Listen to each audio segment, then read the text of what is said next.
তাহলে এই দুনিয়ার 1500-1600,000 ডিগ্রি সেলসিয়াস যদি আমরা সহ্য করতে না পারি, তাহলে 1,40,00,000 ডিগ্রি সেলসিয়াস আপনি কেমন করে সহ্য করবেন? সেদিন মাথার উপরে সূর্যকে কাছে টেনে নেওয়া হবে।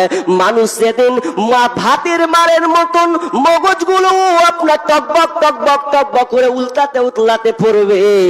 মানুষ ঘামতে থাকবে কোমর পর্যন্ত, কেউ আবার সম্পূর্ণ লাগামে পরিণত হয়ে যাবে। ঘামে মানুষ হাবুডুবু খাবে, এমন একটা পরিস্থিতি হবে। এই জন্য শোনো, আর থাকবে না। তবে আর থাকবে কাদের জন্য? যারা কিনা 7 শ্রেণীর মধ্যে যারা পড়বে তাদের কোনো কষ্ট হবে না। এই জন্য বিশ্বনবী বলছেন, বিশ্বনবী আবার আয়েশা বিশ্বনবীকে জিজ্ঞাসা করলেন, ইয়া রাসূলুল্লাহ, উলঙ্গ অবস্থায় থাকবো, পায়ে কোনো স্যান্ডেল থাকবে না, জুতা থাকবে না, ছেলে মেয়ে একাকার হয়ে যাবে, সবাই জমাট বেঁধে থাকবে, তাহলে আমরা তো এক অপরে দেখা দেখি হবে। আল্লাহ রাসূল বললেন, আয়েশা, প্রশ্ন করলে যে ওর দিকে তাকাবো, ওর দিকে তাকাবো, কিন্তু পরিস্থিতিটা ওই রকম হবে না। হাজি, আপনাদের এখানকার সামনে লোকে যারা আছেন, তাদের যদি কারো যদি সুগার হয়, সুগার, তো সুগার হলে মানুষ টেনশন করে, দেখ সুগার হয়ে গেল, এখন টেনশন, এই খাওয়া যাবে না, সেই খাওয়া যাবে না, এখন খালি না আর না আর না, এখন সুগার হয়ে গেছে, এখন খাওয়া যাবে, এগুলো কন্ট্রোল করতে হবে, মন খারাপ। তা কিছু 1 বছর পর আপনি সুগার মানুষ, ডাক্তারের কাছে গেলেন, ভালো করে আরো চিকিৎসা করব। আচ্ছা, চিকিৎসা করার সময় যদি আপনাকে ক্যান্সার হয়ে যায়, ভালো করে শুনবেন, যদি আপনার ক্যান্সার হয়, আচ্ছা বলেন তো, সুগার বলে কি আর মনে থাকবে? তখন ক্যান্সারের টেনশনে থাকবেন, তো সুগার তো থামেলি তুক, কিন্তু এই যে ক্যান্সার যখন বলে দিয়েছে, তো আর সুগারকে মনে করবে না, এখন ক্যান্সার নিয়ে টেনশন। কারণ ক্যান্সারের 4টা স্তর আছে, যদি 1, 2, 3, 4 নম্বর অতিক্রম করে দেন, তাহলে আপনার আর বাঁচার কোনো পথ নাই, মৃত্যু অনিবার্য, করতে হবে, কিছু করার নেই, কারণ ওই রোগে আক্রান্ত হয়ে গেছেন। এখন ওই সূত্র অনুপাতে আপনাকে মরতে হবে। আর ছোট করে একটা উদাহরণ দিই, কিয়ামতের মাঠ নাঙ্গা হয়ে থাকলেও কোনো কিছু নেই, ওই ধ্যান মানসিকতাই কাজ করবে না। আপনি নতুন বিবাহ করেছেন, এখন নতুন বিবাহ করলেন, আপনার ছেলের বিয়ে দিলেন, এখন ছেলের বিয়ে দিলেন, দেখেন ছেলে মেয়ে যখন বিয়ে হয়, তো প্রথম তাদের সম্পর্ক ভালোবাসা খুব ঘনিষ্ঠ এমন ভাবে হয় যে সব জায়গা বেড়াতে ইচ্ছা করবে না। এরকম প্রথম বিয়ে হলে বিবি যদি আবদার করে, জি আমাকে অমুক জায়গা নিয়ে চলো, কোনঠে যাবি? ও যে মেলে দিন থেকে শুনছি নাকি বলে হারকে বেলডাঙ্গাতে, ওই যে বেলডাঙ্গাতে বাবরি মসজিদ হচ্ছে, ওটাই দেখতে যাবো, চলো ওটা দেখতে যাবি। আচ্ছা, ওটা যখন দেখতে যাবি তো বাসে না টেনে, কেমন কথা কইছো, একদিন নিয়ে যাবে ভালো করে, তো একটু প্রাইভেট কার করো, 4 চাকা গাড়ি করো। এখন 4 চাকা গাড়িও করলেও এখন নতুন বিবি না, জান ভরা বিবি, যা বলবি বল, নতুন সব অ্যাকসেপ্ট, জি। এখন 4 চাকা করে নিয়েছে, করে নেওয়ার পর এবার দুজনে চেপে নিয়েছে, আর কাউকে লাইনি, মাস্তি দুজনে মিলে করবো, আনন্দ ফুর্তি দুজন করবো, কাউকে নিলাম না। এখন দুজনে গাড়িতে বসেছে, আগার দিকে ড্রাইভার গাড়ি চালাচ্ছে, কোথায় উঠলেন? কধুবাড়ি মোড় উঠতে আপনি চলে গেলেন গাজল থেকে চলে গেলেন আপনি ডাইরেক্ট মালদা যেতে আপনি ফারাক্কা, কালিয়াচক, ফারাক্কা আপনি ওভার ব্রিজ পার করে দিলেন। করতে যখন আপনি মুর্শিদাবাদ যখন পা রাখবেন, শামশেরগঞ্জে পা রাখবেন, সুতি থানাতে পা রাখবেন, এমন সময় দুজনে স্বামী স্ত্রী এমন ভাবে গল্প করছে, বিবি বলছে, স্বামী আমার তোমার মতন স্বামী মেয়েছি, জান ঠান্ডা হয়ে গেল। যেটাই বলছি সেটাই তুমি করছো। আর বলছে স্বামী আমার দেখো কত সুন্দর করে সেজেছে, তো এরকম বিবি তুমি পাবে না, বেছে পেয়েছে তো তুমি আমাকে বেছে পেয়েছো। এত সুন্দর চেহারা, এত সুন্দর করে সেজে আছে, কাপড়কে সৌন্দর্য করে বহি প্রকাশ করেছে। আর বারবার বলছে বিবি, বলছে স্বামী আমার দিকে তাকাও, এই দেখো আমার দিকে দেখো, দেখো তো এরকম করছি তো কেমন লাগছে। মধুর গল্প চলছেন, গল্প করতে করতে করতে এক পর্যায়ে ড্রাইভার কিন্তু একটু একটু করে শুনতে পাচ্ছে। ড্রাইভার বলছে এদের ভেদ ভেদানি যে কত হচ্ছে আল্লাহ জানে, মনে যে জীবনে আর বাপ কালে কোন দিন ঘোরেনি, এত মজা করছে দুজন মিলে, মনে করছে আমার মনে হয় বাড়িতে বিবি নাই। তো এমন সময় পিছন থেকে বলছেন ও ভাই গল্প করছো করো গা, কিন্তু একটা আঞ্জাম শুনে লাও, একটা নতুন খবর আমি এখন পাচ্ছি। বলছে কি হয়েছে? গাড়ি আমার চলছে 80 গতিতে, 120 গতিতে, কিন্তু গাড়ি চালাতে চালাতে ব্রেক খান যে ধরছে না, ব্রেক আর ধরে না। যেমনি বলেছে ব্রেক ধরে না, দিলের মধ্যে বড় একটা ধাক্কা মেরে দিয়েছে। বিবি বলছে বাদ দাও না যে ড্রাইভারের কথা, ওর কথা কি শুনবে, বাদ দাও আর কথা, দেখো না কত সুন্দর রোমান্টিক গল্প করছি। তখন স্বামী বলছে তখন হুড়া মারবো। আল্লাহ খুব শুনালি, ড্রাইভার বলে দিয়েছে ব্রেক ফেল মানে কি বুঝলি? ব্রেক ফেল মানে আর ব্রেক ধরে না মানে কোন টাম্পারে কোন গাড়ির পেছনে মারবে, নাহলে খালে বিলে নদীতে যে ফেলবে, জান খাতরাতে হয়ে আছে। আর তুই এখন আমাকে রমজমাট গল্প শোনাতে আসিস, তোর আর আমার চেহারার দিকে দেখে লাভ নাই, তুই কেমন আর আমার প্রশংসা করে লাভ নাই, এখন আমাকে বাঁচতে হবে। এখন কি করে উদ্ধার হবি সেটা দেখ, ব্রেক ফেল হয়ে গেছে। যেমন আপনি মধুর গল্প ছেড়ে দিলেন একটা সামান্য ব্রেকের কারণে, কারণ দুজনেই ফুটে যাবেন, ঠিক তেমনি ভাবে বিচারের ময়দান এত কঠিন ভয়াবহ জটিল হবে সেই দিন। মানুষ আমলে মানুষ ভাববে আমি কোথায়, আমার আমল কেমন হবে, আমি জান্নাত যাব না জাহান্নাম যাব, আমার অবস্থা কি হবে। সবাই সেদিন নফসি নফসি নফসি করবে। এই জন্য বিশ্বনবী মা ঈসাকে বললেন ফাকালাম ইয়া ঈসাতুল আমরু আসাদু মিন আইয়ানজুরা বা'দুহুম ইলা বা'দিন। আয়েশা রে, সেদিন এমন একটা বিভীষিকাময় পরিস্থিতি হয়ে দাঁড়াবে, সেদিন কাউকে দেখার কোনো দুঃসাহস রাখবে না, কেউ কাউকে সেদিন মনে রাখবে না, বরং আপন আপন বাঁচার জন্য ত্রাহি ত্রাহি করবে। অবস্থা খুব জটিল হবে, ভয়াবহ কঠিন হয়ে যাবে। কেমন কঠিন? 50,000 বছর একটা দিন হবে, মানুষ দাঁড়িয়ে থাকবে, কি হবে কি হবে কি হবে। বিচার শুরু হয়নি, বিচার শুরু হবে। কিন্তু এক শ্রেণীর মানুষ আছে যারা, তাদের কোনো ভয় থাকবে না, মাথার উপরে সূর্য থাকলেও তাদের মাথার উপরে থাকবে না। কারা? তো 7 শ্রেণীর লোক যারা হবে, 7 শ্রেণীর মধ্যে যারা ঢুকে যাবে, তাদের কোনো কষ্ট হবে না। সেই 7 শ্রেণীর কারা? জি, কারা সেই 7 শ্রেণীর লোক? কারা পাবে এই মহামূল্যবান জায়গাটা? কারা দখল করে নিবে? যারা 7 শ্রেণীর লোক হবে, 7 শ্রেণীর মধ্যে ঢুকে যাবে। বিষ্ণু বলছেন সাবাতু ইউযিল্লুহুমুল্লাহু ফি যিল্লিহি ইয়াওমা লা যিল্লা ইল্লা যিল্লাহ। কিয়ামতের ময়দানে কোন আরশের ছায়া থাকবে না, আল্লাহর রহমতের ছায়া আর কোনো ছায়া থাকবে না।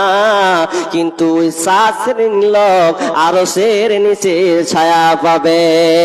আরশের নিচে জায়গা যদি পেতে চাও, 7 শ্রেণীর মধ্যে তুমি গণ্য হও। আরশের নিচে জায়গা যদি পেতে চাও, 7 শ্রেণীর মধ্যে তুমি গণ্য হও।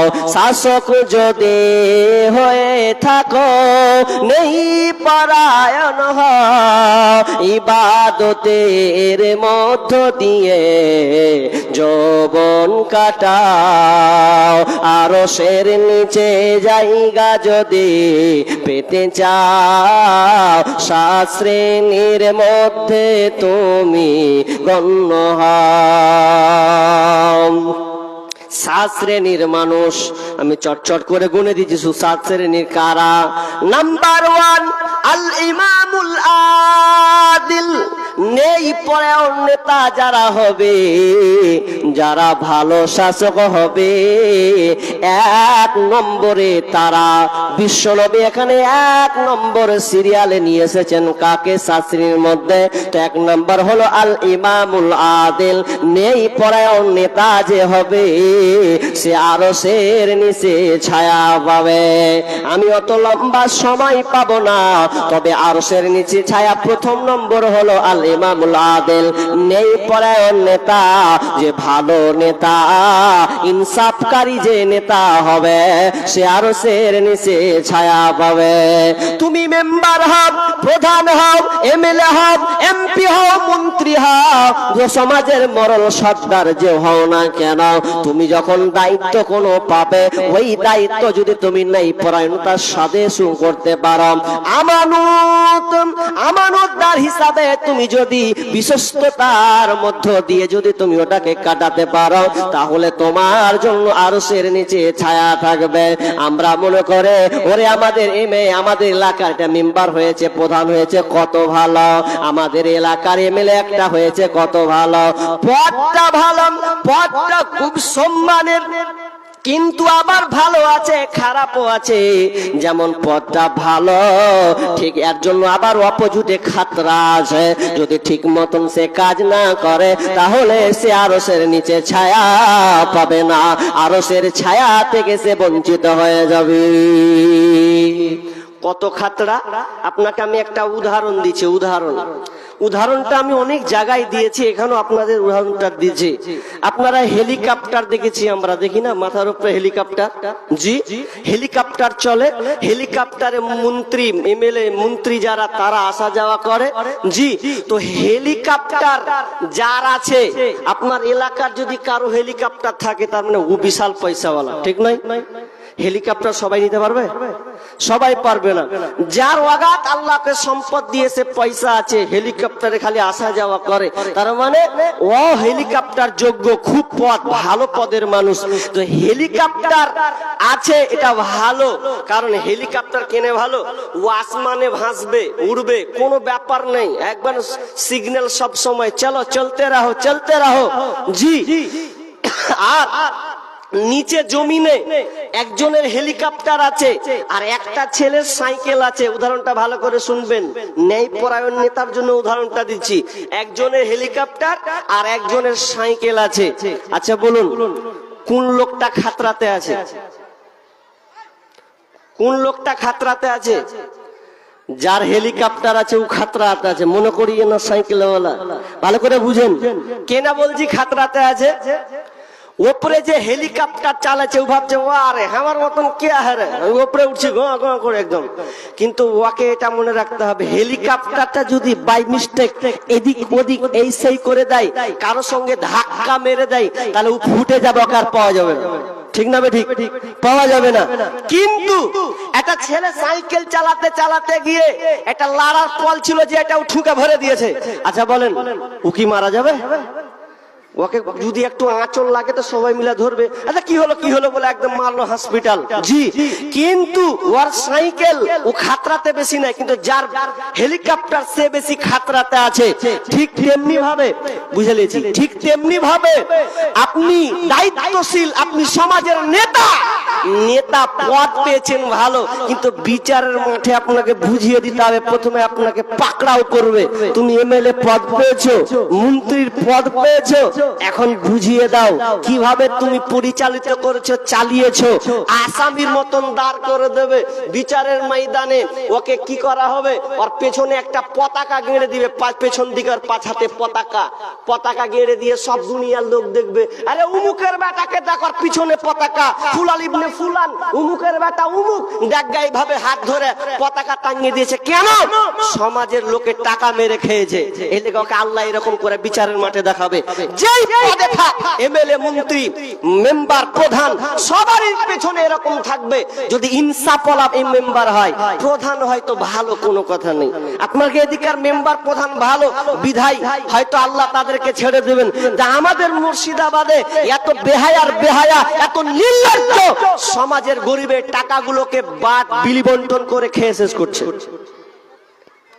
আমাদের এলাকায় মসজিদ আপনার কিনা গরিবদের বাড়ি তো পাই না, আবাস যোজনার টাকা পাই না, তো পাইছে তো কি একটা যদি পায়খানা ঘর দিছে, তো ওকে কইছে যে আগে 3000 দে পায়খানাটা পাবি, নচেত পাবি না।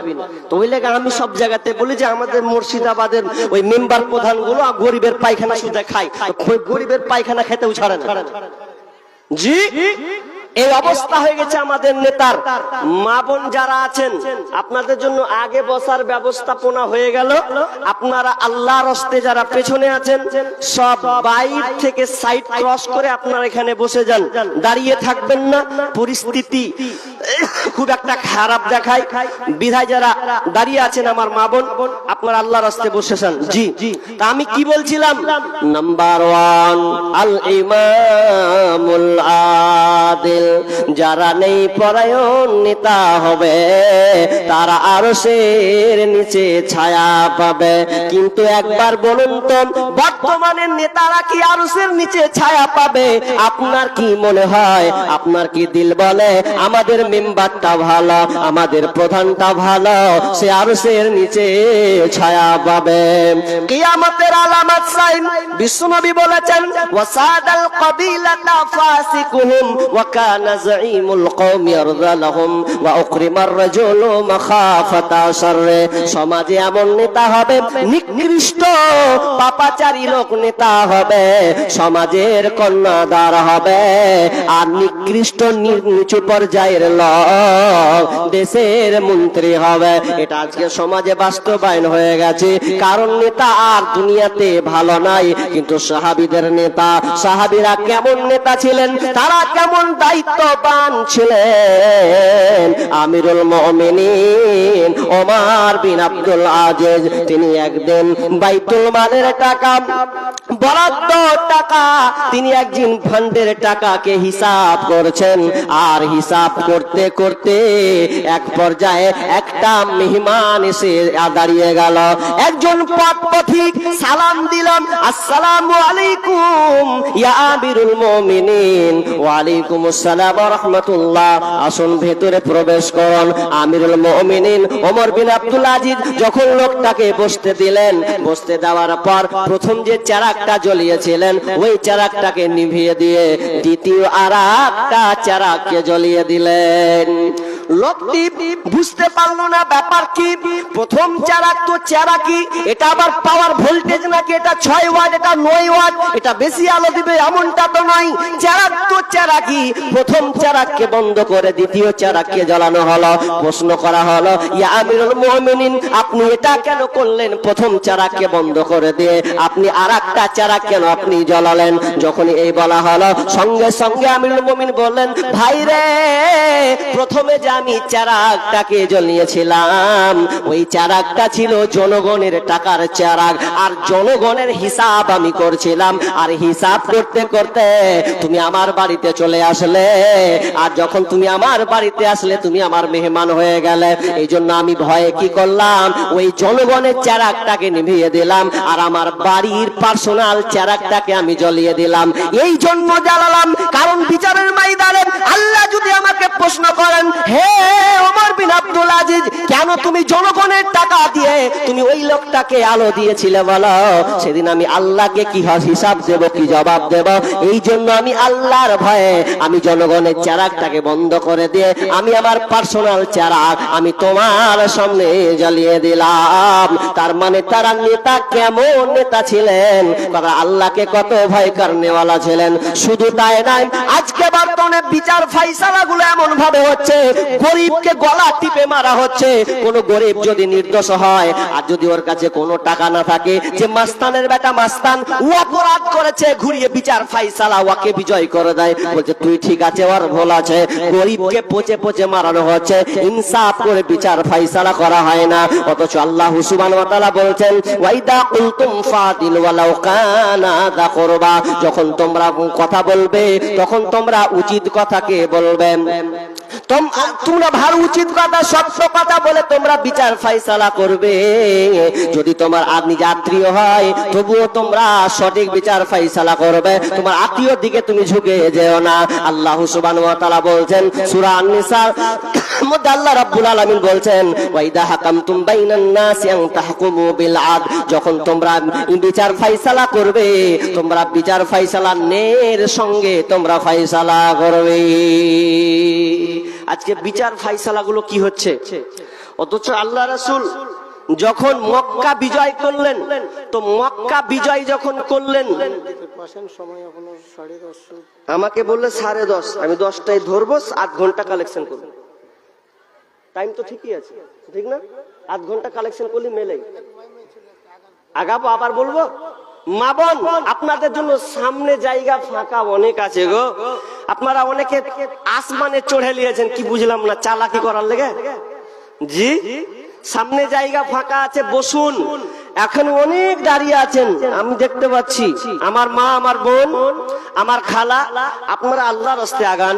জি দেখেন, এই মজলিসের সৌন্দর্য নষ্ট করিয়ে না দাঁড়িয়ে। জি, এটা যাত্রা পালা নয়, এটা কোরআন ও হাদিসের আলোচনার মাহফিল। বিধায় আপনারা আগে আগে সামনে এসে বসেন। জি, আপনাদের বলতে চাইছি তোমার মায়ের জন্য। জি ইনশাআল্লাহ করছি, হাতে নিয়ে থাকছি, বসো। কি বললাম? বিচার ফাইসালা যাক ব্যাঘাত ঘটছে। দান করতে গিয়ে আমি আলোচনা করতে পাবো না, আমি দানের দিকে চলে যাই। ও ভাত ছিল না। ডেলিগেট যারা খাবেন, হয়তো আপনারা অনেকে ঘুরে এসেছেন, ভাত ছিল না, না হয় তো এখন ভাত রান্না হয়ে গেছে। আপনারা যদি কেউ খেতে চান তো যেতে পারেন, তবে খেয়ে দিয়ে আবার বাড়ি পালিয়ে যায় না। জি, অনেক মানুষ আছে খেয়ে টাকা দিয়ে খেন, তো কার বাপের কি চলে গেল। আসলে মন মাকসাদ ওটা নয়, আপনি খাবেন আবার বসবেন। জি, আজ ওই জন্য আমার একটা কবিতা আছে, গজল আছে, সোশ্যাল মিডিয়াতে পাবেন, খুব এড়া করে হেন্টা করে বলা আছে। জি, যে আজকে মানুষ জালসা শুনছে আর খেয়ে লিছে, খেয়ে দিয়ে বাড়ি পালেছে। আর মেলা তো করে দিয়েছে, খালি ওই সব কিছু খচ্চর বদমাস, ও জীবনে জালসাতে আসবে না, জীবনে আসবে না। কেন আসবে না জানেন? ও আগে ওর গার্লফ্রেন্ডকে ফোন করতে যেতে, হার গ্রামে জালসা আসিস, ও কোথায় আমি আসবো, তুমি রেডি থাকিও। জি, যা কাজ আজকে হবে, বিধায় জালসাগুলো আজকে বড় ফিতনাতে পরিণত হয়েছে। জি, আমি ওই গজলটাও বলবো ইনশাআল্লাহ মিডিলে। তো আমি আলোচনা করছি না, ব্যাঘাত ঘটছে। আলোচনা করতে গেলে কিছু কথা সাইড বুঝিয়ে বানিয়ে ভালো করে হাদিসগুলোকে নিয়ে আসতে হয়। যদি ব্যাঘাত ঘটে তো আমি পারি না, তাই আমার খাসলত। কোন বক্তা কি করে জানি না, তবে আমাকে যদি 2-3 বার খেচড়ে দেয় তো আমার 12টা বেজে যাবে। তো যাই হোক, তো আসলে মূল উদ্দেশ্য হলো মসজিদের জন্য, কারণ পরে একজন আলোচক আছেন আমার ভাই ইমদাদুল হক, ইনশাআল্লাহ আপনাদের কোরআন হাদিস থেকে সুন্দর মধুর কণ্ঠে আপনাদের আলোচনা শোনাবেন। তো আমাকে দায়িত্ব দিয়েছেন কালেকশনের ব্যাপারে, বিধায় আর দেরি নয়, 10টা বাজতে এলো। তো আমি একটা 500 টাকা পেয়েছি, 500 টাকা একজন ভাই দিল, দিয়ে বললেন মৌলানা আমার মায়ের জন্য দিলাম। আচ্ছা, যে ভাইটা 500 টাকা দিলে, কই ভাইটা কে এটা দিলে 500 টাকাটা? পালিয়ে গেল নাকি চলে গেছে? মায়ের জন্য দিয়েছেন।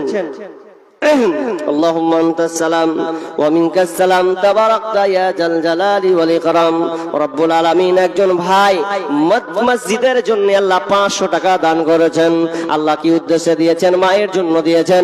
রব্বুল আলামিন আল্লাহ তুমি তার দানকে আল্লাহ তুমি গ্রহণ করে নাও। আল্লাহ যে উদ্দেশ্যে দিয়েছেন তার সদুদ্দেশ্য পূরণ করো, ভালো মুসিবত দূর করে দাও। আল্লাহ তার মাকে আল্লাহ তুমি ক্ষমা করে দাও। আল্লাহ তুমি তার জন্য মায়ের জন্য জান্নাত নসিব করো। আল্লাহ ছেলেকে তুমি ধৈর্য রাখার তৌফিক দান করো। আমিন সুম্মা আমিন।